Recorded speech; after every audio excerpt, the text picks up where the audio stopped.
Hello बच्चों, मैं अखिलेश कुमार दुबे एक बार फिर से आपका स्वागत करता हूं हमारे यूट्यूब चैनल पर। पिछले वीडियोस में हम लोगों ने सेल, उसका स्ट्रक्चर, उसके टाइप और सेल ऑर्गेनेल्स में एक बहुत ही इंपॉर्टेंट सेल ऑर्गेनेल्स था जिसका नाम था क्लोरोप्लास्ट, उसके बारे में स्टडी की थी। निश्चित रूप से आप लोगों ने उस वीडियो को देखा, समझ में भी आया होगा, तमाम बच्चों ने उसकी सराहना भी की। आज उसी सेल ऑर्गेनेल्स के क्रम में एक बहुत ही इंपॉर्टेंट सेल ऑर्गेनेल है माइटोकॉन्ड्रिया, हम उसके बारे में स्टडी करेंगे। लोअर क्लासेस में ही हम लोग को बता दिया जाता है माइटोकॉन्ड्रिया किसी भी सेल का पावर हाउस होता है।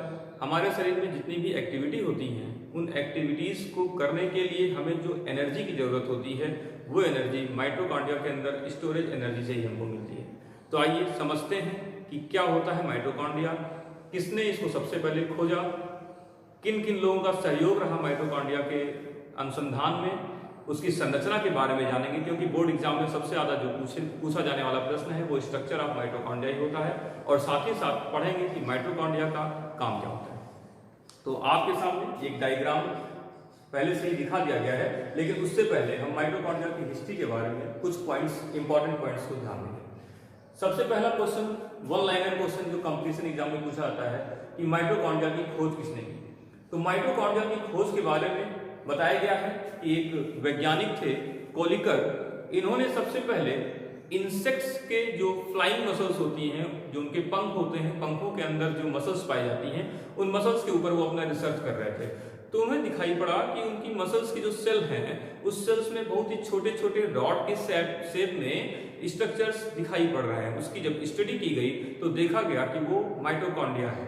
तो जो भी प्रश्न पूछा गया है पिछले बोर्ड एग्जाम में या फिर कंपटीशन एग्जाम में कि माइटोकॉन्ड्रिया की खोज किसने की, तो इसमें एक बड़ा कंफ्यूजिंग टर्म हो जाता है, क्योंकि माइटोकॉन्ड्रिया के संबंध में 3 वैज्ञानिकों के नाम अक्सर आते हैं, कोलिकर, अल्टमान और सी बेंटा। ये कंफ्यूज करने के लिए बोर्ड वाले ऐसे ऑप्शंस को सेट करते हैं, लेकिन हमें उसके क्वेश्चन में जो शब्द दिए गए हैं उन शब्दों को बहुत ध्यान से देखना है। अगर खोज पूछ रहा है कि हु डिस्कवर्ड माइटोकॉन्ड्रिया, माइटोकॉन्ड्रिया की खोज किसने की, तो खोज किया था सबसे पहले कोलिकर ने। उसके बाद दूसरे वैज्ञानिक हैं अल्टमान।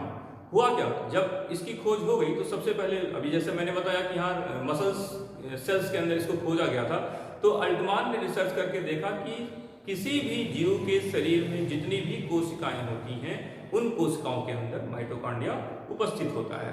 तो नॉर्मल तौर पे अल्टमान ने जो खोजा था उसको सभी प्रकार के जीवों के शरीर में उसको खोजा, इसी के लिए उसका नाम उन्होंने रखा बायोप्लास्ट। बायो शब्द जो है वो जीव से संबंधित है, तो इन्होंने क्या नाम रखा था बच्चों, बायोप्लास्ट। इसके बाद कुछ दिन तक ये बायोप्लास्ट के नाम से ही जाना गया। बाद में एक साइंटिस्ट आए सी बेंडा ने इसको माइटोकॉन्ड्रिया कहा।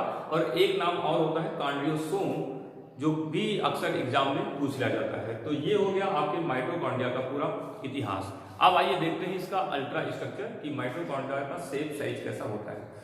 ये सेल्स के अंदर बहुत छोटे छोटे रॉड की शेप में होते हैं, बहुत छोटे छोटे क्षणनुमा स्ट्रक्चर होते हैं, जिसको अगर हम इलेक्ट्रॉन माइक्रोस्कोप से देखेंगे तो इलेक्ट्रॉन माइक्रोस्कोप से कुछ इस प्रकार की संरचना सामने आती है। ये पूरा एक बंद चैम्बर होता है, जैसे कि आप एक बंद एग को देखते हो और एग के छोटे से हिस्से को अगर हम काट के देखें तो बिल्कुल वैसी संरचना यहाँ पर आपके सामने दिखाई गई है। अगर माइटोकॉन्ड्रिया को हम पूरा एक पैक्ड स्ट्रक्चर देखा जाए, मतलब अगर हमने उसका कोई भी सेक्शन नहीं काट रखा है, तो वो लगभग कुछ ऐसे दिखाई पड़ते हैं जिसमें उसकी बाहर की सरफेस बिल्कुल स्मूथ होती है।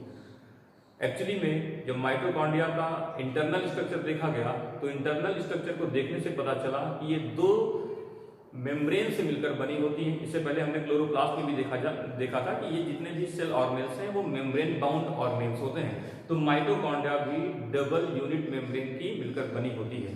तो इसमें जो बाहर वाली मेम्ब्रेन होती है वो बिल्कुल स्मूथ होती है, चिकनी सतह होती है, आउटर मेम्ब्रेन के नाम से रिप्रेजेंट किया गया है। लेकिन जो इसकी सबसे खास बात है इसका इंटरनल मेम्ब्रेन, अंदर की जो कला है।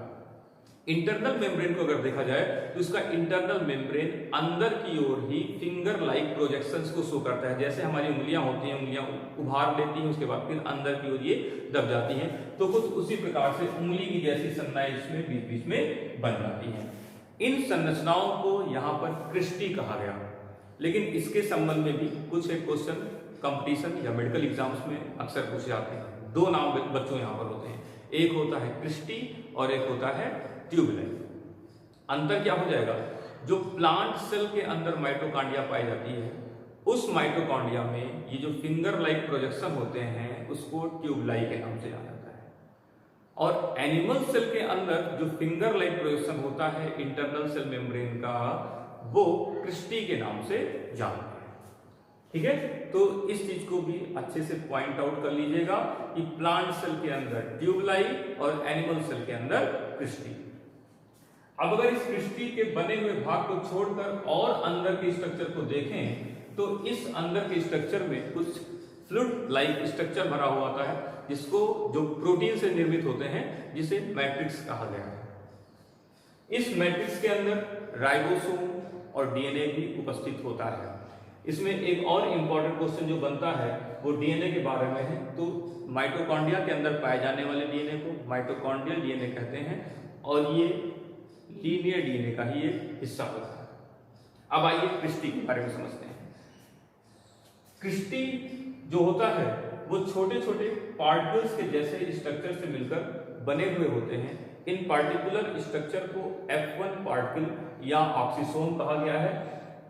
ये F1 पार्टिकल्स अगर और जूम करके इसका अल्ट्रा स्ट्रक्चर देखने का प्रयास किया जाए तो बताया गया है कि ये बैडमिंटन के रैकेट या माचिस की एक तीली के जैसे होते हैं, जिसमें ऊपर की ओर एक नॉब होता है, बीच में एक छड़ होती है और वो मेम्ब्रेन से आधार भाग से जुड़े हुए होते हैं।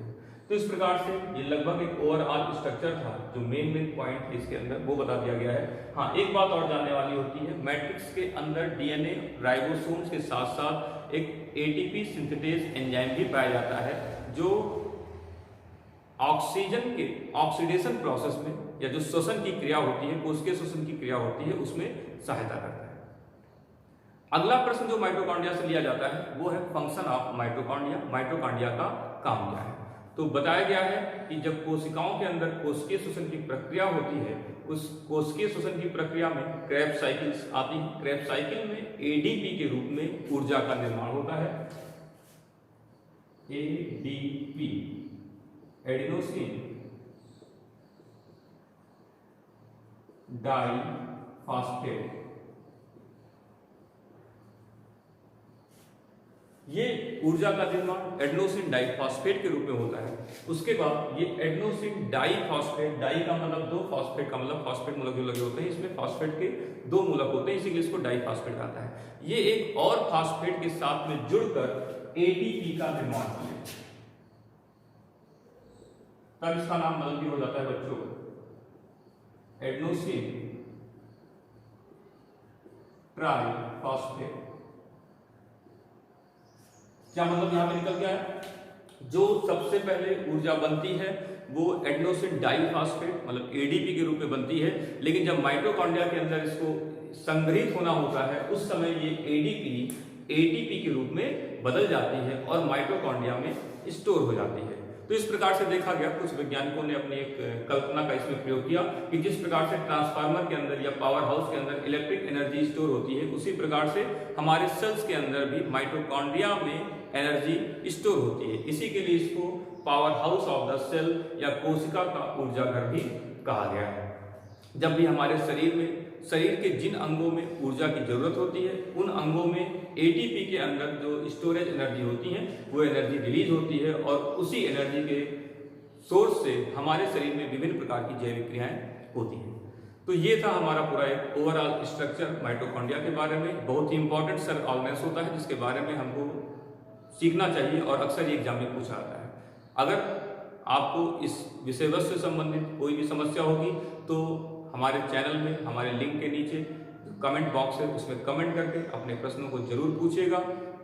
निश्चित रूप से आपको ये वीडियो समझ में आया होगा। हमारे चैनल को लाइक और सब्सक्राइब जरूर करें। धन्यवाद।